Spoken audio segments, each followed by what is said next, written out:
Obed, Ya es viernes. ya es viernes de una semana prácticamente monotemática desde el punto de vista informativo. Claro. Y como no, si mañana se cumple una semana, se cumple este sábado una semana del cobarde asesinato de Carlos Manso, presidente municipal de Uruapan, el corazón, la capital mundial del aguacate en el estado de Michoacán, y evidentemente es un crimen que sí ha sacudido al país, que tiene el crimen mismo muchos elementos de análisis y de información.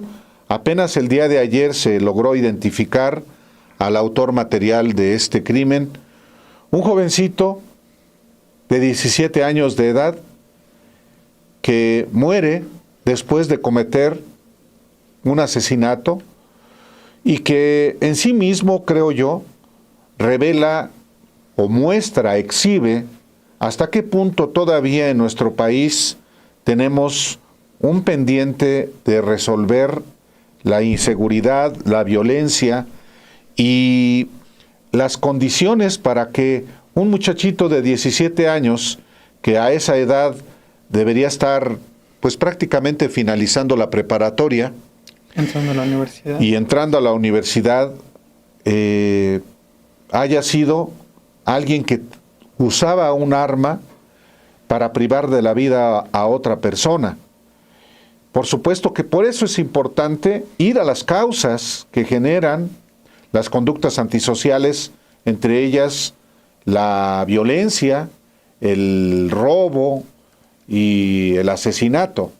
Entonces, sí ha sido una semana en la que nos hemos abocado los periodistas, los medios, a mostrar diferentes ángulos de esta tragedia y evidentemente también quienes desde otro ámbito buscan políticamente capitalizar una tragedia con conductas viles. Pero eso es lo que nos ha tocado vivir también en este ciclo de la historia política de México. Así es, Álvaro. Y de hecho uno de los textos, bueno, son varios textos los que hemos preparado a lo largo de la semana. Me parece que este texto de Arturo Daén, de la unidad de datos que encabeza Daniela Barragán, resume bien, explica muy bien cómo ha sido esta evolución criminal. Ciertamente hay distintos reportes que hablan de cómo desde los 50, 1950 empiezan estos sembradíos de enervantes, 60, 70 se vuelven generalizados. Evidentemente la dinámica cambia en el 85 a partir del asesinato de Enrique Camarena, que de hecho su cuerpo es encontrado en Michoacán, es ahí es llevado, y ahí cambia toda esa dinámica. Los grupos ya empiezan a ver una mayor persecución, pero elementos determinantes se da en 2000. Llegan los Zetas, introducen los sintéticos, empieza ya los Zetas y que se alían en ese primer momento, por digamos, con Familia Michoacana, y del otro lado era el Cártel de Milenio. Menciono esto porque eventualmente la Familia Michoacana rompe con los Zetas, empiezan a expulsar a todos. Y lo que vemos hoy en día es Familia Michoacana, se podría decir que es lo que conocemos hoy en día como la nueva Familia Michoacana, Cártel de Milenio, Valencia y demás. Ahí hay un actor que estuvo presente ahí desde un principio, es deportado a Estados Unidos por traficar droga, está ahí en los Valencia, se casa con una de los miembros de los Valencia, con Rosalinda Valencia, me parece, hablo de Nemesio Ceguera Cervantes, y que es ahora el Cártel de Jalisco Nueva Generación. Son esas dos facciones. Eso hay que agregarle Cárteles Unidos, que son grupos pequeños y que ciertamente tienen presencia de las autodefensas, algunos elementos de las autodefensas, el propio abuelo, que es la cabeza de ellos, del Cártel Unidos, era de una autodefensa. Es una evolución criminal sorprendente, que pasó del cultivo, producción de drogas, pero que ha controlado otras industrias, Álvaro. Industria de aguacates, limones, cultivos que son ricos. Tú lo has dicho, Uruapan es la capital del aguacate. Michoacán es de los estados que prácticamente de ahí es la mayoría del aguacate que come todo el mundo. Pues el narco poco a poco se ha ido apropiando de estas industrias. Sí, y por supuesto el tema no es novedoso. el fenómeno delincuencial y particularmente del narcotráfico comienza después de la Segunda Guerra Mundial, Exacto. efectivamente, cuando también hay una gran demanda de marihuana y de heroína que se extrae de la amapola. Comienzan a cultivarse no solamente en Michoacán, en Guerrero también, y entonces la opción que tienen muchos campesinos es sembrar marihuana, sembrar amapola, y se generó un ciclo que tiene décadas y décadas en el país.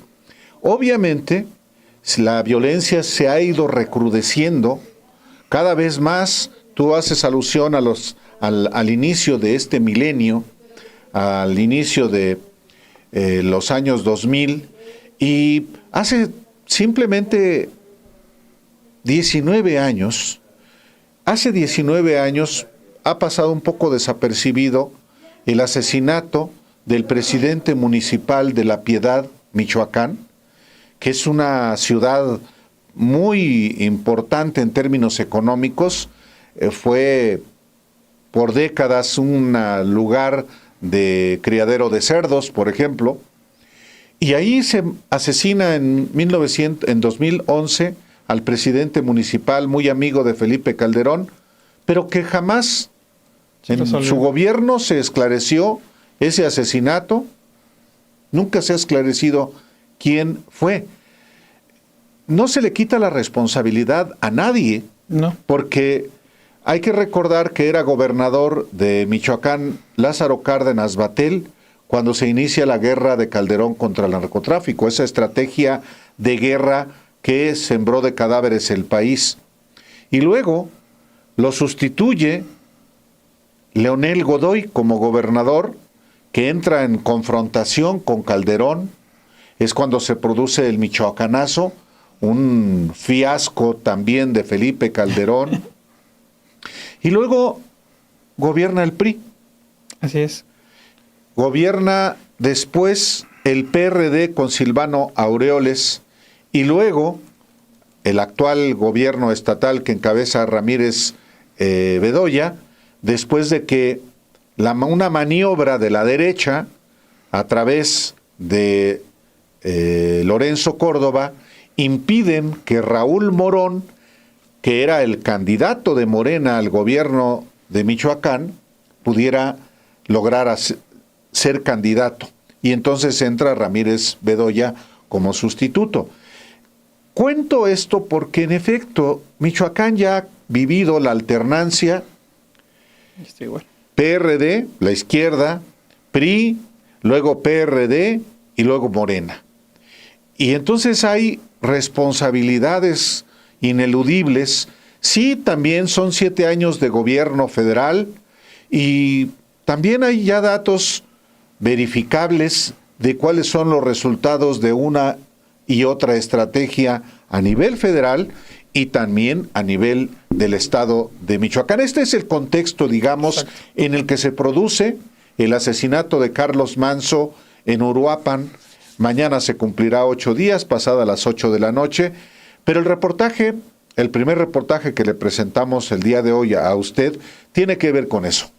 Tal cual, vamos a ver este trabajo que preparó Arturo Daén de la Unidad de Datos y regresamos.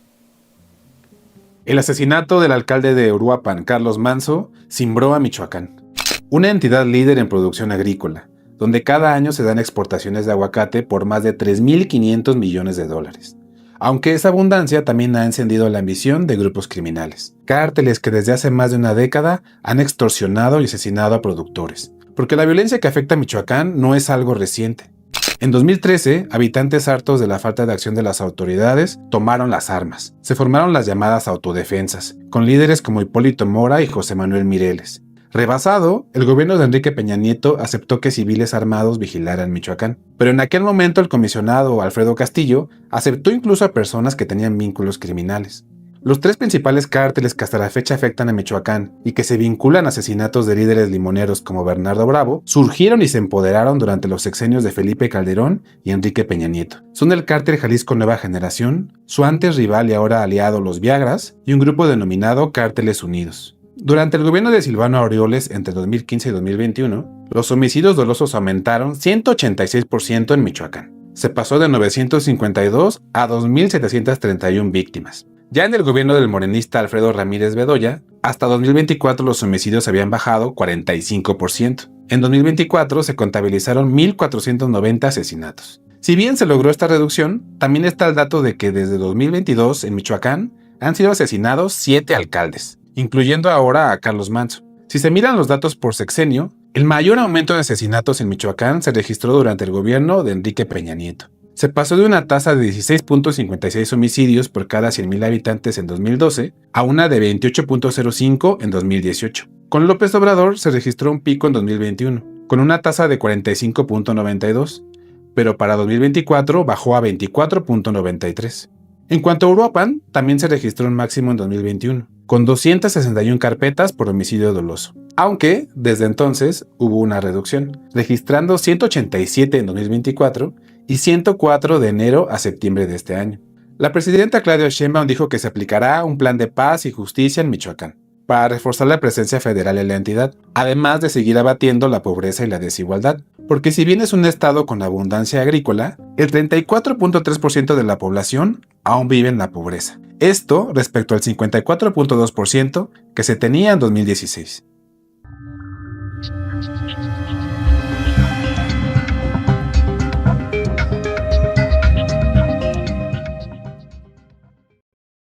Justamente estamos hablando ahora de un elemento, recordando esta cuestión de la Segunda Guerra Mundial, y sí es importante mencionar, usted dirá, ¿qué tiene que ver la Segunda Guerra Mundial en toda esta proliferación de cárteles de la droga? Pues todo, empiezan a generar una demanda por todas las afectaciones que existen en quienes regresan de la Segunda Guerra Mundial. Es un alto consumo de marihuana, de heroína, precisamente, que le llaman ellos goma de opio, este líquido blanco que obtienen, es goma que sacan de la amapola, de la dormilera, como también le llaman, y pues empieza a haber esta demanda que precisamente corresponde. Lo menciono porque sí, es importante también hablar sobre el papel que tiene en todo esto los estadounidenses, el gobierno de Estados Unidos, además del consumo de drogas, además de brindar todo el arsenal que obtienen los cárteles de la droga, haciendo una revisión. Dos ejemplos, Nemesio Oseguera Cervantes y Nazario el Chayo, Nazario Moreno González, el más loco, el Chayo. Dos personajes, digamos, de dos grupos antagónicos. Nazario Moreno, fundador de la familia michoacana, pero particularmente el principal líder de los Caballeros Templarios, a quien Calderón da muerto en 2010. Eso es importante. Al darlo muerto, lo dejó operar libremente durante años. Y el Mencho. Estos dos personajes, Álvaro, sus inicios estaban traficando droga allá en Estados Unidos, marihuana principalmente. Bueno, el Mencho lo detienen también por temas de heroína y otro tipo de drogas. Pasan un tiempo allá en Estados Unidos, en distintas ocasiones el Mencho, Nazario, y luego llegan acá a México, Nazario evadiendo la justicia, igual que el Mencho. Y ya estando aquí, integra uno la familia michoacana, el otro los Valencia, y pues lo demás es historia. Y lo demás son consecuencias trágicas para nuestro país. Y claro, también el crimen se ha diversificado. Sí. Ya no solamente es un tráfico de drogas, sino un fenómeno aberrante también, como el secuestro, y lo que está hoy, lamentablemente, en un lugar privilegiado, en términos de conductas criminales, la extorsión. El amenazar a personas, a negocios, de quitarles la vida o de destruir si no pagan la protección. Claro. Que es este fenómeno que se ha convertido en el delito número 1 en nuestro país, el único que se ha incrementado de manera exponencial en todo el país, lamentablemente, incluyendo la capital de la República. Entonces, ya no es solamente el tráfico de estupefacientes, el tráfico de drogas naturales, sino sintéticas, sino también otro tipo de conductas criminales que lamentablemente en el caso de Michoacán tienen a mucha gente temerosa. Es verdad, Michoacán es un estado muy extenso, con muchas actividades productivas en todas sus regiones, en la costa. Sí. No es solamente Zihuatanejo, no es solamente la parte colindante, con Guerrero y Zihuatanejo. No es solamente el puerto de Lázaro Cárdenas, que es un puerto fundamental para el comercio en el mundo, particularmente con Asia. Es también Michoacán tiene una enorme riqueza forestal, tiene también una enorme riqueza ganadera, agrícola. Entonces es un estado muy rico, pero un estado que también está siendo saqueado, robado por los criminales. Tal cual. Es impresionante, ¿verdad? El nivel que tiene de cómo los grupos criminales se fueron metiendo a estas otras industrias, pasan de los enervantes, el cultivos y demás, a ejercer todo tipo de actividades extorsivas, secuestros y demás. De hecho, de ahí nacen estos grupos de autodefensas 2013-2014, que un dato interesante, muchos de los gran parte de los autodefensas, si bien hubo gente que tenía estos objetivos muy orientados hacia combatir el crimen organizado, también hay reportes de que dentro de esas mismas filas muchas personas deportadas de Estados Unidos, entre ellas miembros de pandillas de Estados Unidos. Las autodefensas surgen precisamente como vacío de gobierno en gobierno de Fausto Vallejo Figueroa, este priista que justamente en el momento más reconocido pide licencia, y es cuando llega Jesús Reina, es el secretario de gobierno que queda al lugar. Y que es fotografiado junto con la tuta, ¿no? Recuerdo. Al igual que el hijo de Fausto Vallejo Figueroa también es fotografiado junto con la tuta. Al igual que el medio hermano de Leonel Godoy, este diputado federal que hasta ahora está prófugo. Exactamente, y eso evidenció demasiado, y al mismo tiempo empezamos a ver cómo el gobierno legaliza estos tipos de grupos de autodefensa, y empiezan a haber alertas de que, ojo, hay cierto tipo de autodefensas que tienen ahí relaciones criminales, se hace caso omiso, y al final esos alertas terminan materializándose. Las hace mucho Hipólito Mora, de ojo con el americano, ojo con este tipo de grupo de personajes, y al final lo que sucede es el americano termina conformando uno, y el propio abuelo, que insisto, era parte de autodefensas, Pues ahora a quien Alfredo Castillo, el enviado de Enrique Peña Nieto, le entrega armas, porque el gobierno armó a las autodefensas y armó también a los grupos criminales. Exacto. Y ya después el abuelo, pues lo que vemos hoy es buscado por la DEA como una de las cabezas de Cárteles Unidos. Lo que queremos decir con todo esto, en verdad es una situación, lo que es un estado rico, sí, pero con un entorno demasiado complejo que no se explica ni siquiera, digamos, a los últimos 20, 30 años. Realmente, si uno le rasca y va viendo, es una situación que viene de muy tiempo atrás, que se ha ido complicando, se ha ido agravando y evidentemente se ha ido descomponiendo cada vez más, Álvaro. Tal cual. Bueno, le presentamos a usted este reportaje sobre los narcos que se formaron también en Estados Unidos. Haría un paréntesis también, porque recuerdo que, por ejemplo, ¿tú te acuerdas de quién fue el mano derecha de Durazo Moreno? De Arturo Durazo Moreno, Sagún Vaca. Estos dos personajes, Durazo Moreno y Sagún Vaca, pues en el gobierno de López Portillo fueron criminales con placa. Sí. Y Sagún Vaca, que era originario de Zaguayo, Michoacán, muy cerquita de Jiquilpan, donde nació el general Lázaro Cárdenas del Río. Después de que dejó el cargo y que supuestamente murió, fue visto en Zaguayo, Michoacán. Así como una historia como la del Chayo. Sí, eso es también terrible. Entonces, Michoacán es en ese sentido también rico en criminales. Bueno, el propio Mencho, que es michoacano. de Aguililla, Michoacán. Sí, que ayer decían que no es de Aguililla. No, sí, sí es de Aguililla. Sí. Precisamente él, pues, ha querido controlar ahí, y parte de la guerra reciente es por el control de eso, porque es hasta simbólico. Claro, Aguililla también, cuando era gobernador Cuauhtémoc Cárdenas, hizo un duro reclamo al gobierno de Miguel de la Madrid, porque el ejército llegó a Aguililla, pues violando derechos humanos, y el reclamo del gobernador Cuauhtémoc Cárdenas al gobierno de Miguel de la Madrid no era para proteger a las conductas delictivas, sino hacer un reclamo de cómo llegaban también los militares a maltratar a la población. Es decir, estamos en un estado, los michoacanos sobre todo lo saben, que lamentablemente han padecido situaciones terribles, lo que no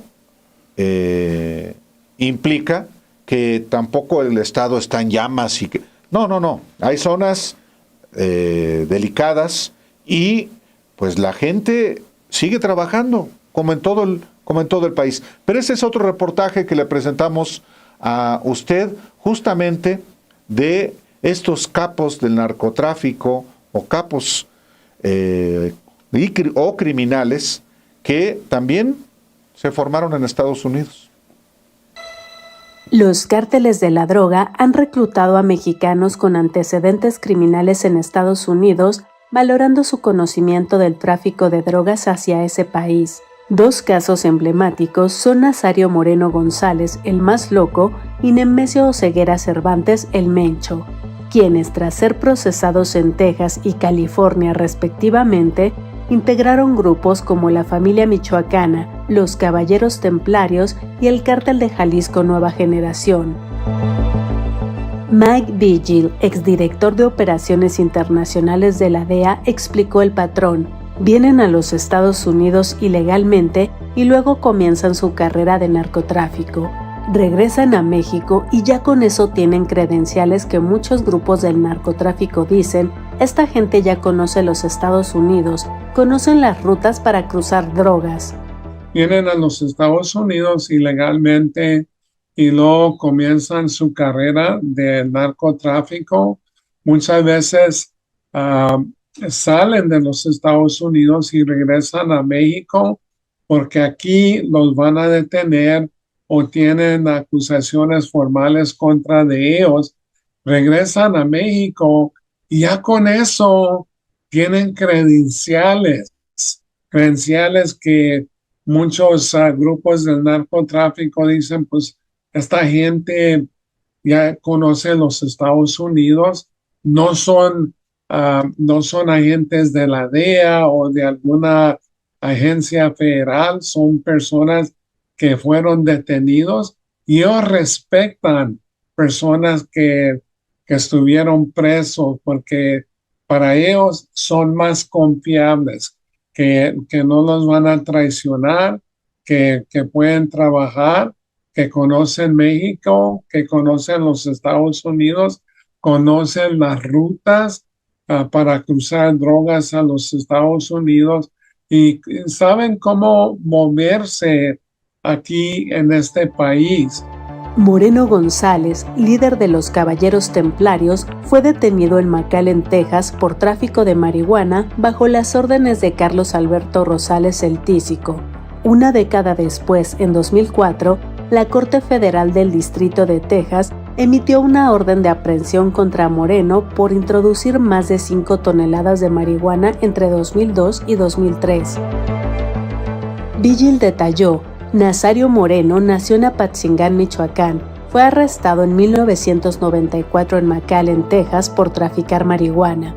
En 2003 fue acusado en la misma ciudad por narcotráfico, pero pudo evadir a la policía y regresó a México, donde formó la Familia Michoacana y luego los Caballeros Templarios.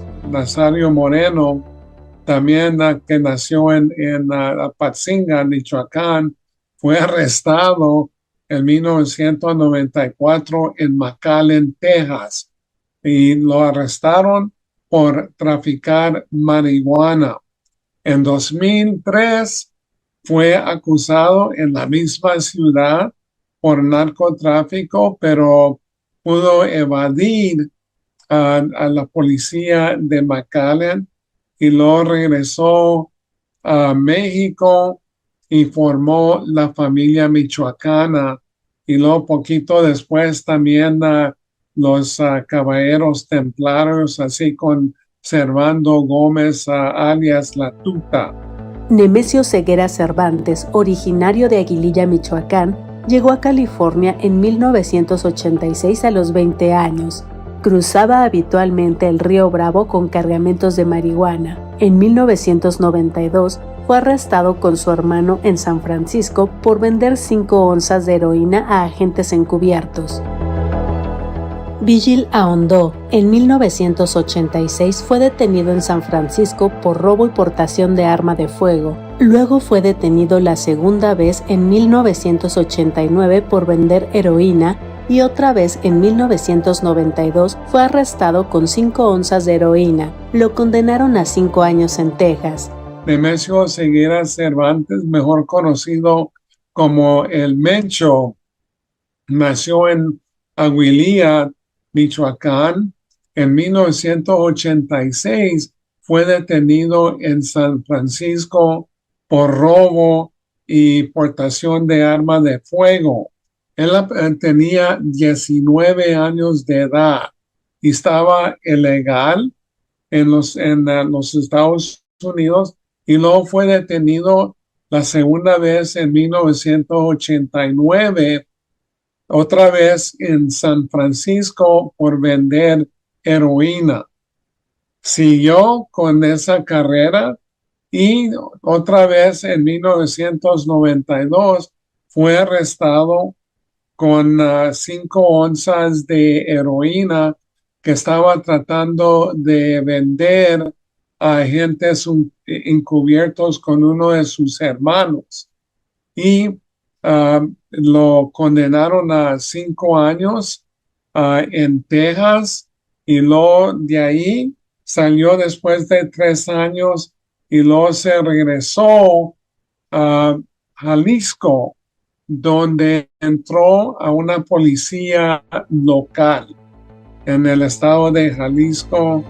Tras su deportación, Oseguera se desempeñó como agente de policía en Cabo Corrientes y Tomatlán, Jalisco.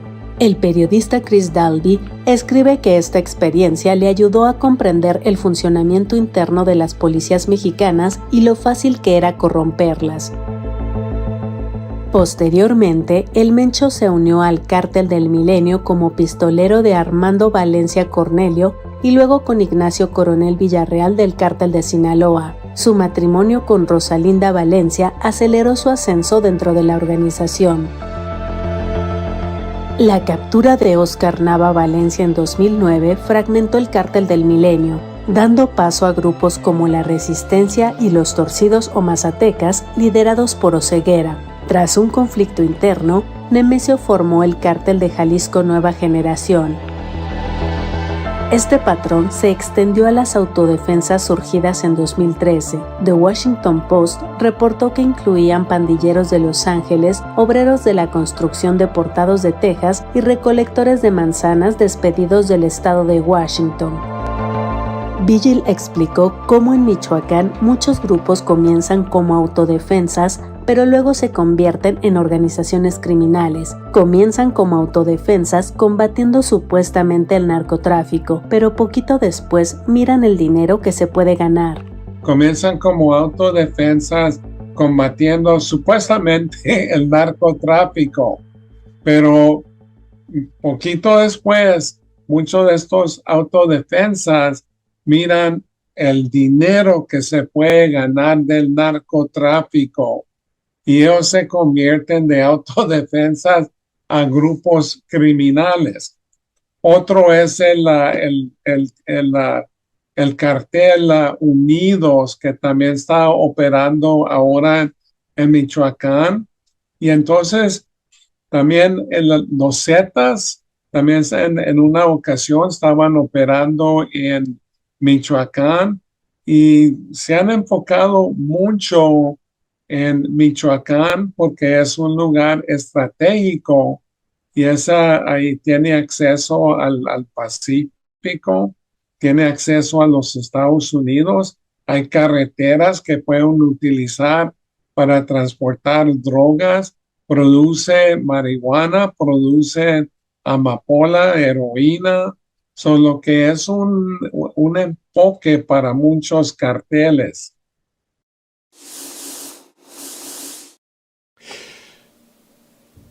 ¿Quién fue Juan Manso? Más bien, ¿quién fue Carlos Manso? Hablamos con Juan Manso, su hermano, quien es actualmente también subsecretario de Gobierno de Michoacán. Es Juan Manso, subsecretario de un gobierno al que Carlos Manso, como presidente municipal de Uruapan, criticó.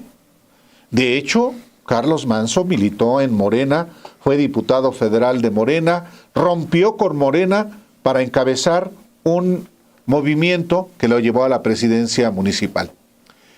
Pero Carlos Manso era proclive a la derecha, porque la derecha, Obed, lo está hoy colocando como ese mártir para ellos. Claro.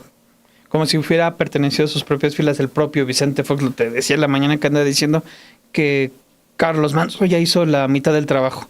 Así en una forma pues muy lamentable en la que reconoce cómo están capitalizando una tragedia, ¿no? Sí, y diría yo algo más.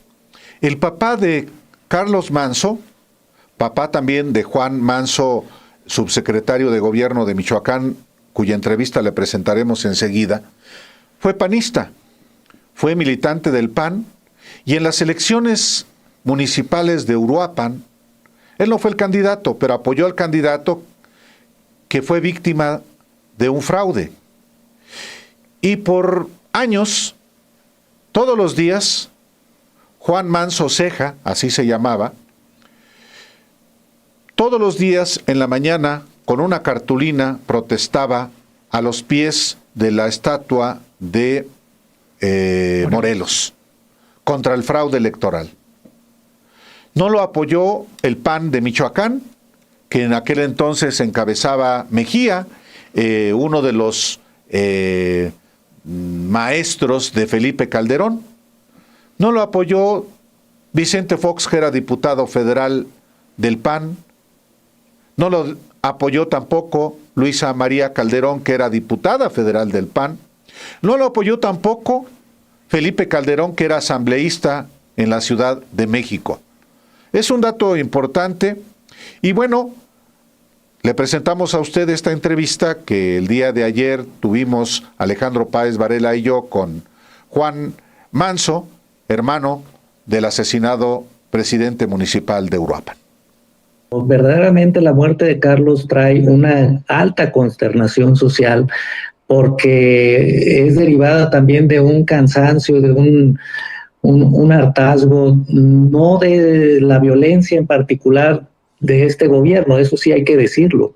Quienes somos de Uruapan, quienes somos de Michoacán, sabemos que la violencia ha estado impregnada en nuestras vidas por muchos años, desde que yo tengo conocimiento. Yo tengo 44 años, Carlos tenía 40, y podríamos hablar de por lo menos 25 años de ver disputas de grupos de la delincuencia organizada, de ver homicidios, de ver... Verdaderamente la muerte de Carlos trae una alta consternación social porque es derivada también de un cansancio, de un hartazgo, no de la violencia en particular de este gobierno, eso sí hay que decirlo. Quienes somos de Uruapan, quienes somos de Michoacán, sabemos que la violencia ha estado impregnada en nuestras vidas por muchos años, desde que yo tengo conocimiento. Yo tengo 44 años, Carlos tenía 40, y podríamos hablar de por lo menos 25 años de ver disputas de grupos de la delincuencia organizada, de ver homicidios, de ver homicidios de autoridades de manera permanente. Esto no ha cambiado, también hay que decirlo. Ha disminuido en algunos aspectos, pero los problemas se mantienen, y de ahí radica la gran consternación a nivel nacional que vemos. Por otro lado, también lo he dicho, esa consternación pues es atractiva también para grupos políticos opositores al gobierno que buscan capitalizarlo, ¿no? Y desde luego que comentarios, acusaciones a referentes o gobernantes actuales de parte de Morena, que es quien está en el poder, pues obviamente que la oposición busca, pero esto yo lo dejo en politiquería. Yo lo quiero mencionar de manera muy clara.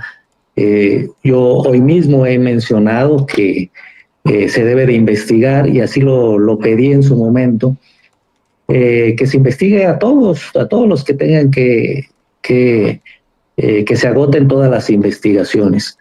Me parece que en el caso de señalamientos que han hecho en contra del gobernador, yo soy testigo de que había una buena relación entre el gobierno municipal, entre Carlos en particular, y el propio gobernador. Había buena colaboración en este sentido, ¿no? Entonces, son alardes de politiquería en este caso, ¿no? Pero sí, yo he pedido que se haga una investigación porque Carlos también tenía adversarios políticos y confrontaciones de manera directa con varios actores. Incluyendo, es decir, una investigación que incluya a quienes eran adversarios políticos de su hermano en Uruapan o en el estado. En Uruapan y en el estado, porque él era muy mediático y tenía hizo señalamientos fuertes en contra de varios. Y bueno, pues lo único que pedimos para poder tener una tranquilidad como familia en este caso, y que la sociedad pueda tener esa tranquilidad, pues es que se agoten todas las vías, que se esclarezca este crimen, que se investigue por qué falló la escolta que él tenía o cuál era el mecanismo de seguridad que habían diseñado los responsables de esta. Si verdaderamente fue una reacción únicamente de algún grupo en disputa o alguna cuestión relacionada con el combate a la inseguridad, o si detrás de ella también había un móvil político derivado del posicionamiento que él tenía en las encuestas. Pero esto tiene que venir, esta petición viene de la sociedad, no es de que venga de actores o de la oposición en este caso, como lo que ya comentábamos, ¿no? Si vemos, yo le he dicho, Álvaro, de que el movimiento del sombrero es un movimiento fundado por Carlos, que es un movimiento de jóvenes, amigos de él, vecinos de Uruapan, que son ellos quienes tienen la legitimidad de hablar o de reclamar en nombre del movimiento y de Carlos Manso. No otros actores que a lo mejor ni siquiera lo conocían, a lo mejor les gustaba la manera de confrontar, pero creo que son ellos quienes tienen los destinos de este movimiento. Pues bien, es uno de los temas que estuvimos preparando, y también otro suceso que dimos cobertura aquí y que es importante mencionarlo, fue la semana horrible que vive el presidente estadounidense Donald Trump. Viene prácticamente ya, se pronuncia cada vez más su caída en popularidad. De hecho, Álvaro, llega a su nivel más bajo registrado desde que regresa a la presidencia el 20 de enero pasado. Es el presidente más impopular, con la caída más pronunciada de los últimos 4 presidentes allá en Estados Unidos. Y sucede justamente esta caída, Álvaro, en medio de... Se le reclama mucho el cierre de gobierno allá en Estados Unidos, que empieza a tener implicaciones. Una de ellas, ya están previendo cierre de aeropuertos precisamente por no llegar a un acuerdo con los demócratas para pues aprobar el presupuesto. A eso se le llama el cierre de gobierno. Y también ya empieza a tener implicaciones con este programa, el SNAP, que es comedores comunitarios, que prácticamente estaba escuchando, dan... Mediante este programa 46 millones de personas comen, se benefician de él, y prácticamente está ya sin recursos.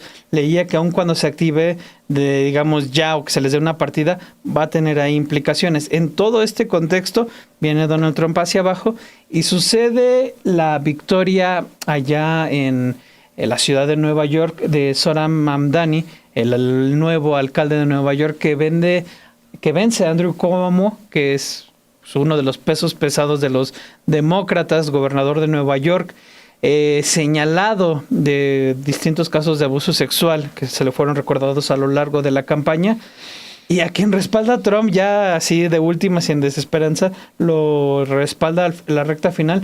Mamdani gana por una ventaja de 10 puntos, en lo que significa ya el ascenso de al menos una figura de izquierda en este segundo mandato de Donald Trump. Él se llama así, es socialdemócrata. De hecho, una agrupación de socialdemocráticos es la que le lleva a cabo la campaña. Es un ala, digamos, más hacia la izquierda, que también ha abanderado al senador independiente de Vermont, Bernie Sanders, y a la congresista Alexandria Ocasio-Cortez. Digamos, pertenece más a esa ala. Todo eso ocurre mientras Trump vive su peor semana en cuanto a popularidad. Hace exactamente un año, el día de ayer, los estadounidenses votaron por Donald Trump para un segundo periodo presidencial.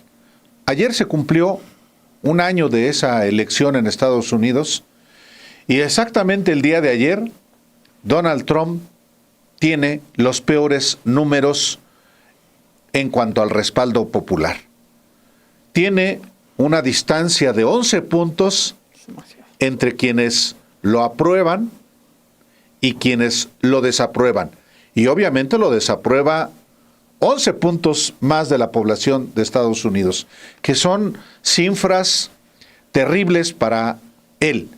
En una semana, como tú bien dices, Obed, que sufre no solamente la derrota en Nueva York, sufre también la derrota en Virginia, en New Jersey, y que representa de alguna manera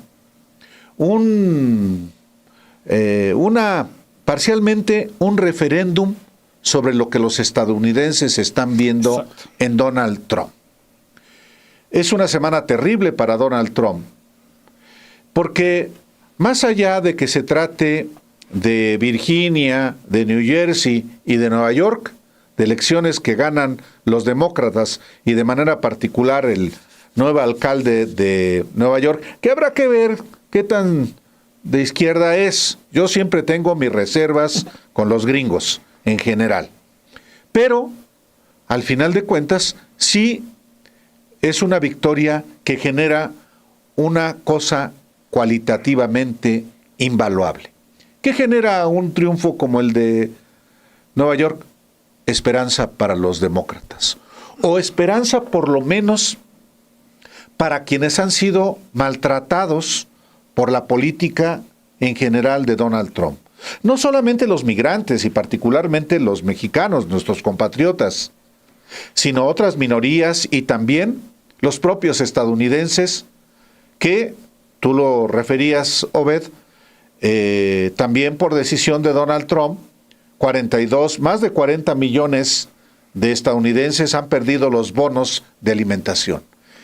Entonces, lo que ha pasado esta semana puede efectivamente ser un punto de quiebre en el gobierno de Trump, cuando no ha cumplido aún un año en la administración. Se cumple el 20 de enero. Le quedan 2 años y meses y, bueno, vienen las siguientes elecciones, pero el próximo 2027 hay elecciones legislativas. Exacto. Entonces, aguas con estos indicadores y por eso es importante, pues obviamente, referirnos a lo que ha pasado en Estados Unidos en este reportaje. Pues vamos a verlo y regresamos.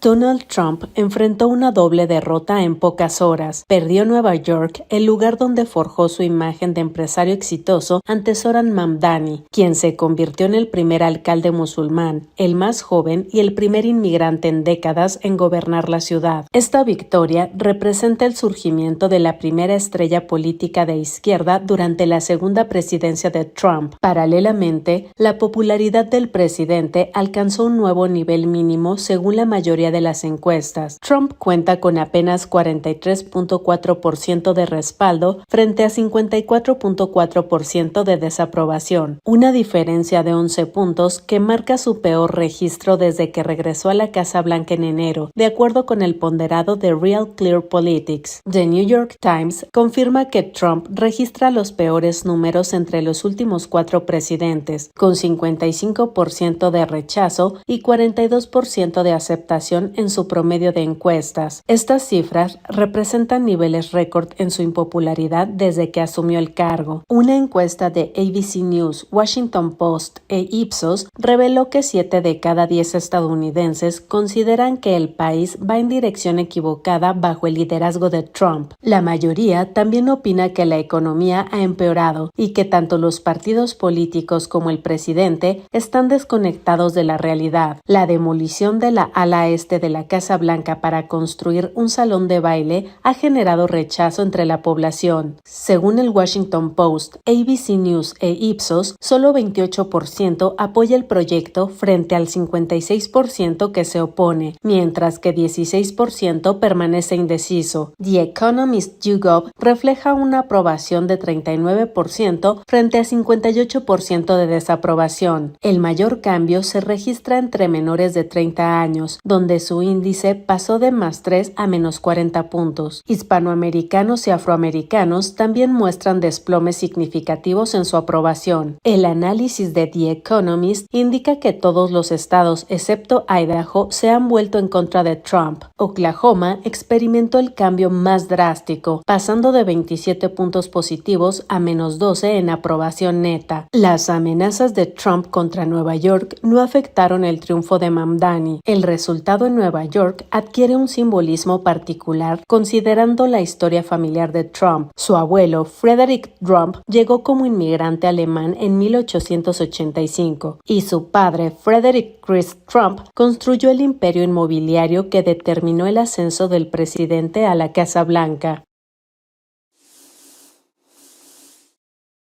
¿Quién es Zohran Mamdani? Bueno, es es migrante, para empezar. Él nace en África, de una familia que emigra de la India, profesa la fe musulmana, llega muy pequeño a Estados Unidos, se ha vuelto el primer alcalde de Nueva York musulmán. Durante muchos años no había habido un migrante, es uno de los más jóvenes en los últimos años en estar al frente de la alcaldía de Nueva York. Es una persona, Álvaro, que en un inicio empieza él como rapero haciendo todo esto. Hay hasta videos de la internet todavía. Y en esa industria, menciono lo del rap porque es determinante. En algún momento ve raperos, exponentes que se empiezan a inclinar por la política, busca emularlos, empieza a involucrar cada vez más con la política, empieza a contender por distintas posiciones, empieza ahí a entrar a la asamblea, al Congreso, empieza a crecer poco a poco, y es particular el trabajo que empieza él a hacer en calle, lo que le da todo este valor. Es importante mencionar que a lo largo de la campaña, por ejemplo, la alcaldía de Nueva York sufre una serie de ataques de Cuomo y el aspirante republicano, olvidé su nombre ahorita, prácticamente diciendo que si él ganaba iba a haber que iba a ser Mamdani si ocurriera otro 9/11, burlándose, haciendo racistas en relación a la fe que él profesa, y es uno de lo que tuvo que estar combatiendo incluso dentro del Partido Demócrata, y al final hasta Obama y cierto tipo de personajes se van inclinando ahí. Y además Álvaro es hijo de una reconocida directora, cineasta premiada con el León de Berlín, precisamente, tiene una serie de películas ahorita. Entre ellas Cuando salí de Cuba. Exacto, sí, es todo un personaje, su propia madre es todo un personaje, y él siempre ha hablado precisamente de la inspiración que ha significado por él toda esta influencia que ha ejercido sobre él. Se llama Mira Nair, que es la madre de Mamdani, de Zohran Mamdani. Entonces es todo este personaje del cual preparamos un perfil, Álvaro. Sí, es un personaje, el nuevo alcalde de Nueva York, admirador de la presidenta Claudia Sheinbaum, también, según lo ha manifestado, de Andrés Manuel López Obrador. Entonces, vale la pena que usted conozca quién es, a grandes rasgos, el alcalde de Nueva York que enfureció a Donald Trump. Zohran Mamdani hizo historia al convertirse en el primer alcalde musulmán de Nueva York en unas elecciones con alta participación. Este político de 33 años, nacido en Uganda de ascendencia india, llegó a Estados Unidos a los 7 años y obtuvo la ciudadanía estadounidense en 2018. En julio, contra todo pronóstico, Mamdani venció al exgobernador Andrew Cuomo en las primarias demócratas. Cuomo, respaldado posteriormente por el presidente Donald Trump, compitió como independiente tras su derrota. Mamdani se identifica como socialdemócrata y ha recibido apoyo de figuras como Bernie Sanders y Alexandria Ocasio-Cortez. Su campaña se centró en la crisis de asequibilidad que enfrentan los neoyorquinos. Entre sus propuestas destacan congelar las rentas, hacer gratuitos los autobuses urbanos, proporcionar guarderías públicas y aumentar el salario mínimo a $30 la hora para 2030. También plantea crear supermercados municipales que operen con precios mayoristas. Para financiar estas medidas, propone aumentar el impuesto de sociedades y gravar con una tasa fija del 2% a quienes ganen más de $1 millón anuales. Estas iniciativas requerirán la aprobación del gobierno del Congreso de Nueva York. Durante la campaña, Mamdani destacó su identidad como inmigrante musulmán de ascendencia sudasiática. Su fe fue utilizada en su contra por opositores, incluyendo a Cuomo, quien empleó retórica islamófoba al preguntar: «Dios no lo quiera, otro 11 de septiembre, ¿se imaginan a Mamdani en ese puesto?».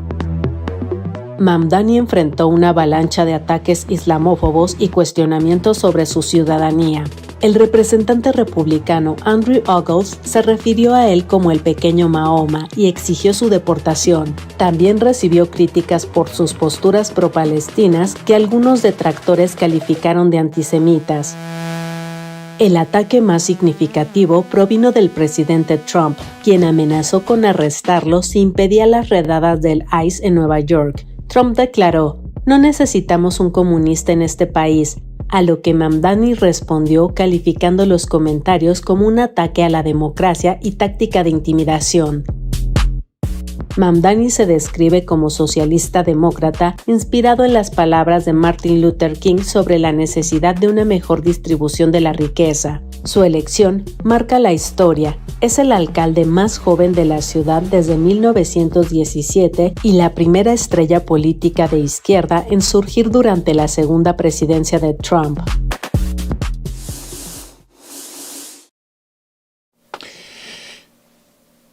Está siempre latente ese propósito imperialista de Estados Unidos. En el mundo, y particularmente en México, que ya lo ha invadido en nuestra historia. De manera que cuando hay declaraciones de injerencismo, de intervencionismo, pues por supuesto que hay que estar atentos.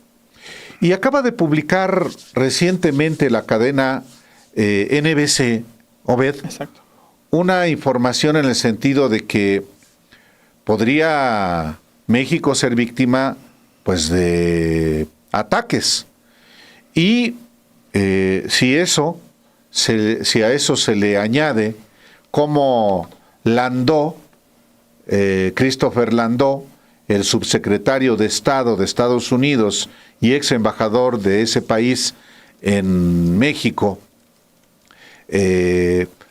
sugiere, a raíz del asesinato de Carlos Manso, una mayor cooperación para acabar con los cárteles de un lado y de otro de la frontera, pues claro que hay que estar todavía más alertas. Y si además en este contexto se producen los ataques del ejército de Estados Unidos contra embarcaciones que dicen ellos, sin ninguna prueba, que transportan droga, pues entonces con mayor razón hay que estar alerta. Totalmente. Leía incluso cómo empiezan a llegar ahí a las costas de los distintos países que están en la zona, cuerpos precisamente, restos de cuerpos de estos bombardeos que se han dado, ya lo condenó la ONU, prácticamente todo el mundo coincide en que está yendo contra el derecho internacional, no hay justificación. Lo interesante de esta publicación de NBC, hay que aclararlo, dicen no hay nada confirmado aún, no hay autorización aún, más bien no hay autorización aún de llevarlo a cabo, no se ha aprobado, sin embargo sí hay entrenamientos tanto de fuerzas militares para desplegarse en determinadas zonas, y el plan contemplaría bombardeo mediante drones. Eso es, hay que recordar que en la primera administración de Donald Trump, el propio equipo que lo acompaña, que está Maggie Haberman en este libro que escribe sobre Donald Trump, El Camaleón, recuerda ese episodio en el que, hablando con los generales que estaban ahí en la oficina oval, plantea: ¿y qué pasaría si bombardeamos los narcolaboratorios ahí en México y no decimos nada? Sí. Si nos preguntan, pues no fuimos nosotros, no sabemos. Es decir, es una idea que ha estado ahí recurrentemente pues dentro de Trump, y como sabemos esta persona de ideas, hasta que no la tenga materializada, pues va a seguir pensando en ella. Vamos a ver este trabajo que preparamos y regresamos. El gobierno de Donald Trump ha comenzado a planificar en detalle una misión para enviar tropas y oficiales de inteligencia estadounidenses a México con el objetivo de combatir a los cárteles de la droga. Según NBC News, esta operación incluiría tropas estadounidenses en territorio mexicano atacando laboratorios de droga y líderes de cárteles, aunque el despliegue no se considera inminente. El plan contempla que las tropas, muchas pertenecientes al Comando Conjunto de Operaciones Especiales, operen bajo la autoridad de la Comunidad de Inteligencia Estadounidense bajo el Título 50. También participarían agentes de la CIA en una misión que representaría una ruptura con administraciones anteriores que se habían limitado a apoyar unidades locales sin emprender acciones directas. La operación utilizaría principalmente ataques con drones para desmantelar laboratorios y atacar miembros de cárteles. Algunos de estos drones requerirían la presencia de operadores en tierra para su uso eficaz y seguro, según explicaron las fuentes consultadas. La administración de Trump preferiría coordinar con el gobierno mexicano estas acciones, pero no ha descartado actuar sin esa coordinación. Si la misión recibe aprobación final, planean mantenerla en secreto y no divulgar las acciones asociadas. La presidenta Claudia Sheinbaum ha autorizado que la CIA amplíe los vuelos de vigilancia que comenzaron durante la administración de Joe Biden. Bajo su liderazgo, México ha desplegado 10,000 soldados en la frontera, incrementando las incautaciones de fentanilo y extraditando a 55 altos cargos de cárteles a Estados Unidos. Sheinbaum ha sostenido en distintas ocasiones que puede haber cooperación en materia de inteligencia, pero nunca se permitirá una injerencia directa en las labores del gobierno mexicano. Rechazamos cualquier forma de intervención o injerencia. México coordina y colabora, pero no se subordina, ha declarado la mandataria. Esta no es la primera vez que Trump considera acciones militares contra México. Durante su primer mandato, preguntó repetidamente a sus asesores si podía lanzar misiles a México para destruir los laboratorios de drogas, llegando a sugerir que se podría hacer discretamente para que nadie supiera que fuimos nosotros. Juanga, Alberto Aguilera, ¿ya lo viste? Apenas vi el primer capítulo de esta serie de Juan Gabriel. Interesante en términos de fenómeno musical, de música popular, obviamente. Y es un documental muy interesante que yo desconocía muchas cosas de este personaje, que no solamente es cantante, sino tiene su vínculo con la política. Con la política, con todo. Es una cuestión, Juan Gabriel en sí es amplio hablar de él. Exacto, yo tampoco sabía que estuvo en Lecumberri. También la prensa ha explotado mucho esta cuestión de que ahí mismo se da cuenta cómo él sufre abuso sexual por parte de un cura, el abandono de su familia. Todo esto que me estabas platicando. Y en sí, las relaciones ahí con Salinas, por ejemplo, a partir de su esposa para poder cantar en Bellas Artes, todos estos aspectos que están ahí, pero se mete nuestra compañera Bianca Estrada, que le mandamos un saludo. De vacaciones. Exactamente. Como parte de un trabajo de la unidad de datos para dar cuenta, pues cómo ese Juan Gabriel está más vivo que nunca y da una serie de datos que muestran el impacto que sigue teniendo la industria. Cada segundo, por ejemplo, suena una canción según las propias... Impresionante. Sí, o sea, es un personaje que está más vivo que nunca, más activo. Y esto solamente son mediciones, si lo quieres ver en cuestión de reproducciones y demás. Ahora imagínate, fuera de ello todavía está impacto cultural, social que sigue teniendo, pues es bastante interesante. Pues sí, este es otro trabajo que hoy le presentamos en 7 días y con este trabajo pues le damos a usted las gracias por acompañarnos el día de hoy y nos vemos dentro de una semana. Muchas gracias, Obed. Gracias, Álvaro. Hasta pronto.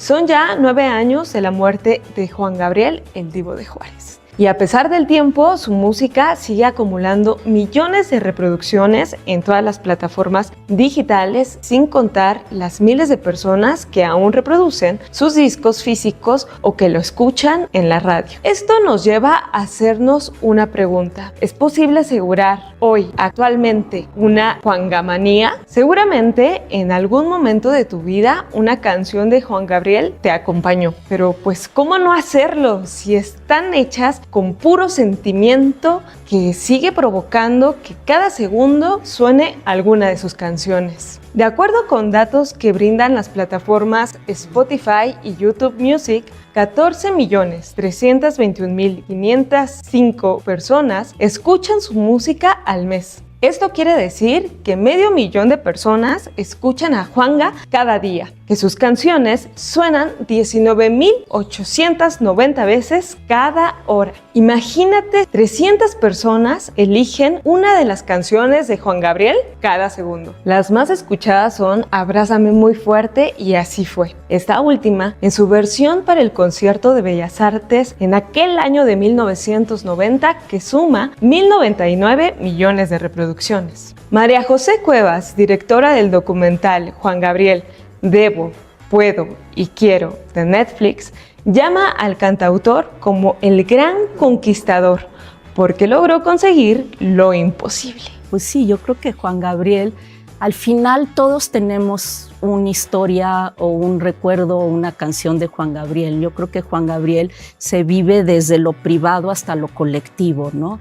Y ha ido de generación en generación. O sea, al final es un símbolo de muchas cosas. Juan Gabriel, yo lo llamo como el gran conquistador, porque desde muy jovencito lo que tuvo que hacer fue conquistar hasta lo imposible, ¿no? Conquistar todos los escenarios, todo tipo de público, todas las clases sociales, todos los estigmas de una época, ¿no? De un México de los años 70, que era un México muy machista, muy conservador, ¿no? Y él conquistó todo eso. También es un personaje que nace en el momento en donde había una sola televisora y que él no es producto de esta televisora. El éxito de Juanga emana de las más de 1.800 canciones escritas que lo llevaron a vender 100 millones de discos en México y en el mundo, por lo que es considerado el músico mexicano más exitoso en ventas según la Sociedad de Autores. Yo tengo mi teoría, cada quien tendrá la suya, ¿no? O sea, creo que sí es el cantautor más importante que ha dado México, porque era un artista completo por la sencillez de sus letras, que te puede hacer llorar y en la siguiente te quiere hacer cantar y en la siguiente emborracharte y gritar, ¿no? O sea, como que todos los sentimientos que puedes tener, creo que los engloban en sus canciones. Y por otro lado es un artista que rompió toda cantidad de prejuicios y estigmas de la época, que también se ha vuelto un referente también cultural por lo que representa él, ¿no? Entonces, en ese sentido, creo que no se va a volver a repetir probablemente un artista tan completo con un simbolismo tan poderoso, ¿no? ¿Y a ti? ¿Qué canción te acompaña del Divo de Juárez?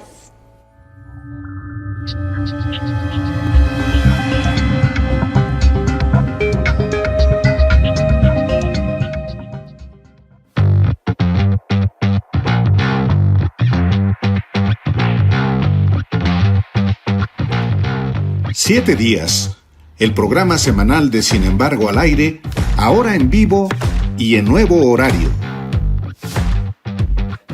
Ahora nos encontraremos con usted todos los viernes a las 11 de la mañana, después de Café y Noticias.